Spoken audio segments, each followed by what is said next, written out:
In Amsterdam City, Aziz endures a boring office job with a manager that treats him horribly, makes him work extra hours, and pays him barely enough to survive. Unlike Aziz, his brother Mo doesn't work. He spends his time crashing parties and constantly calling Aziz at the office to try to get him to join him. Aziz is a nobody in the office, which is why he's shocked when his crush Tess asks him out on a date, and Aziz accepts, earning him lots of teasing from his coworkers. Unfortunately, it also earns him the attention of the manager, who gets incredibly jealous and fires Aziz, using the fact his brother is always calling him during work hours to distract him as an excuse. With all his belongings in a box, Aziz goes to see his brother at the party, but instead of showing sympathy, Mo gets happy about Aziz getting fired because it means now they can open a business together. Since Mo is a good-for-nothing, Aziz can't trust him with such a thing, and this triggers an argument during which Mo throws a ball that accidentally hits the house owner's girlfriend. As revenge, the guy sends his thugs Nolan and Jeffrey to beat them up. As the rest of the partygoers run away, the four men start a fight where not many hits are exchanged before the cops arrest them. In prison, the four of them keep arguing until Officer Kim brings prisoner Yoris to the cells too, and all the guys begin hitting on her except for Aziz. To shut them up, Kim tases all of them. Later, when night falls, Tess keeps waiting for Aziz at the office, but obviously he doesn't show up. The manager takes the chance to make a pass at Tess, but she turns him down, leaving him frustrated. At that moment, a terrifying ball of fire appears in the sky and the manager watches in fear as this thing crashes into the building. The guys in jail feel the ground shake and an alarm ring, but they blame it on an earthquake and decide to go to sleep. The next morning, Aziz wakes up first and discovers the cell doors are open. The men don't hesitate to escape, and while Mo starts arguing with Nolan and Jeffrey again, Aziz and Yoris go down the hallway to investigate, only to mysteriously find nobody around. When the group goes upstairs, they recover their phones from the locker, and Aziz finds he has 15 messages from Tess, saying she's stuck in the office and that there are monsters everywhere, so she needs help. Aziz then realizes the police station is a mess, and when he goes outside with the others, they find the city turned upside down by zombies. In fact, one old lady zombie immediately comes right after them, only to be stopped by Kim, who doesn't hesitate to shoot the zombie before dragging all the guys back inside the station. Then she turns on the TV to watch newscaster Jan explain what happened. It turns out a Russian space probe crashed in Aziz's office building, and the parts that fell all over the place spread a virus in the form of a green slime that turns people into zombies. The city of Amsterdam is being hermetically sealed off by the army, and any survivors that haven't been infected yet can approach any of 3 secure areas of the city borders. While a worried Aziz tries to call Tess without success, Nolan looks around the rooms and finds a bowling ball where he accidentally gets his finger stuck. Kim wants to stay inside that house until the army arrives for the sake of their own safety, but at that moment, a few zombies manage to get inside and the group has no choice but to fight them, using random office items like a stapler, a keyboard, and a fan. Nolan's bowling ball turns out to be rather useful because it allows him to smash zombies' heads with ease. Once they're free of danger, the group gets in a police car and tries away, but since the car keeps running over zombies, soon it's covered in green slime and it's too dangerous to stay this exposed to it. Thinking fast, Kim makes everyone leave the car, and as she kicks off any zombies that come close, she brings the men into a store. Aziz in particular needs to be dragged because he keeps getting distracted by the sight of his office building with the probe on top. Inside the store, Aziz gets a call from Tess, who is fine but still needs help to escape the building. Aziz promises to rescue her, but when he tells the others, everyone calls him crazy and refuses to go with him, no matter how moving his speech about saving the innocent is. Kim decides they'll try to reach a secure area, but before leaving, the group grabs as much useful equipment as they can from the store, including a second bowling ball for Nolan. Mo also considers grabbing the money from the cash register, but Yoris points out that it's not much and that they can stop at the bank he works for later. Afterward, the group makes it to a gas station, where they start looking into what car they can take. Aziz still wants to leave alone to save Tess, prompting Kim to slap him multiple times to try to make him see reason. Jeffrey and Mo get in a limousine and find famous singer Ben Saunders in the back, only to accidentally kill him when a group of zombies arrives and the noises of the fight outside scare Mo into involuntarily shooting his crossbow. Since none of them knows how to jumpstart a car, they'll have to think of some other plan to keep going. They go back to the streets, defending themselves the best they can by using the stuff they took from the store, but it's not very effective. Thankfully, Jeffrey realizes they're near a garage owned by his friend Ruben, who works there with 2 other mechanics, and they're allowed inside with no trouble. Now that they're safe again, Kim takes a moment to apologize to Aziz for having hit him. Ruben and his friend show the group that they've discovered that green slime makes for a very powerful energy source that can make a vehicle run.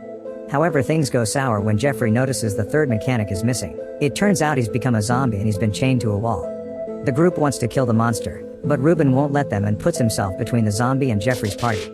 This is an awful idea, because the zombie doesn't remember his friends and bites Ruben before breaking the chains to attack the others. While the group fights the zombie, Aziz picks another call from Tess, who is being surrounded by zombies and doesn't know for how long she'll be able to survive. Right before Nolan manages to finish the zombie off with his bowling balls, the monster manages to wound Kim, and Aziz cradles her in his arms because he refuses to leave her behind.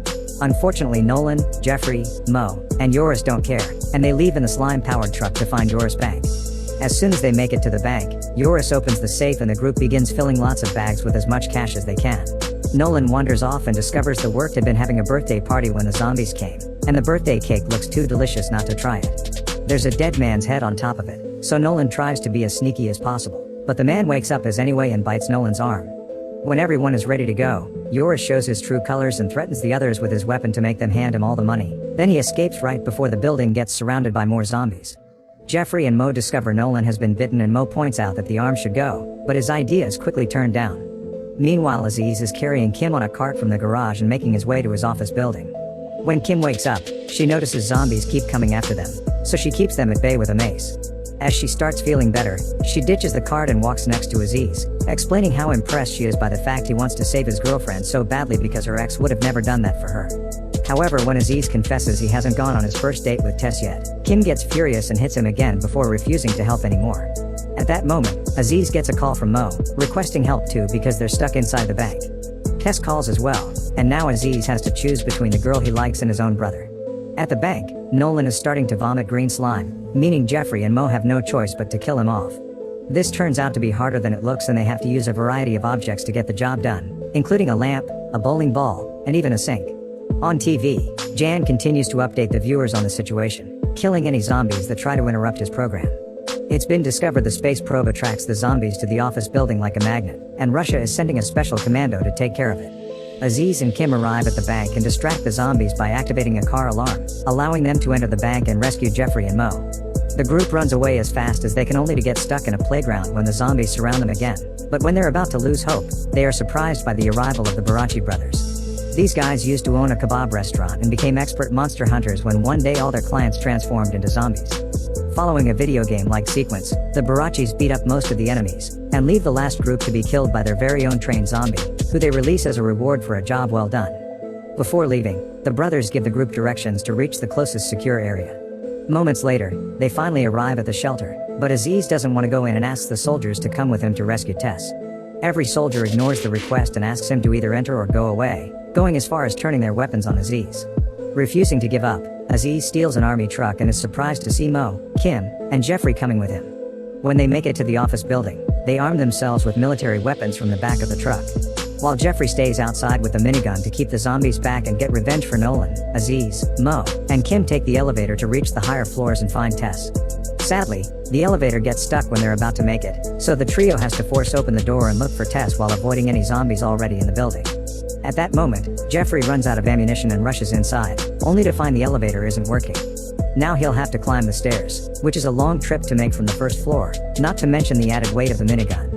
As the trio carefully sneaks around the offices, they come across a co-worker of Aziz's who is here for Tess too because she's called every single guy she's had a night of fun with. Mo gets furious at the fact they've been putting themselves in danger, but Kim tells Aziz to go ahead and find Tess anyway while she and Mo use their firearms to fight the incoming zombie horde. Once he's far enough from the fight, Aziz calls Tess, only to hear her say she doesn't need saving anymore because another co-worker arrived first. While Tess and the guy get busy on a desk, the manager arrives as a zombie and attacks them both. Moments later, Aziz finally makes it to the roof, followed shortly by Mo, who got separated from Kim during the struggle. Zombies are also reaching the roof and coming after them, so the brothers shoot at them while having an argument because Mo blames Aziz for getting them stuck there. Furious, Aziz calls Mo a loser that breaks everything he builds, but as soon as he realizes how much he's hurt his brother, he apologizes and they make up with a hug. Suddenly, a helicopter drops a man on the roof. It's Russian commando Andrij, who comes across as brave and dependable only to get bitten by a zombie as soon as he lands. Before the infection takes his sanity, he urges the brothers to help him put the explosives he's brought all over the probe. That way they can blow up the building and all the zombies with it. Meanwhile, Kim comes across Tess, who apparently is scared and crying. However, this is all an act to bring Kim closer since she's a zombie too. While the women start to fight and Jeffrey continues to make his way upstairs very slowly, Aziz and Mo finish putting up the explosives right before Andrij turns into a zombie. The brothers fight him together to no avail, and Andrij manages to push Mo to the ground to bite him. Aziz finds a grenade the soldier dropped and hangs it on a pencil that he proceeds to stick on Andrij's head, effectively killing him when it explodes. Since Mo has been bitten, he decides to stay behind with the detonator and sends Aziz away, giving him 10 minutes before blowing up the building and telling him to go for Kim instead of Tess because she's a much better person.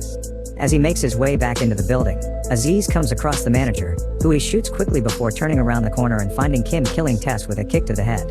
Afterward, Kim and Aziz begin running down the stairs, where they almost make Jeffrey cry when he hears they have to go down again after he climbed all his way up. On the roof, Mo finds himself surrounded by zombies and his gun isn't enough to stop them all. He can't die without finishing his mission, so he detonates the explosives before the 10 minutes pass. The building starts to shake as it is hit by the explosion and the trio has to hurry downstairs while dodging zombies at the same time. Fortunately, they leave the building right before it goes down, finding the Barachi brothers waiting for them in their car to offer a safe escape. Night has fallen by the time the group makes it to the secure area.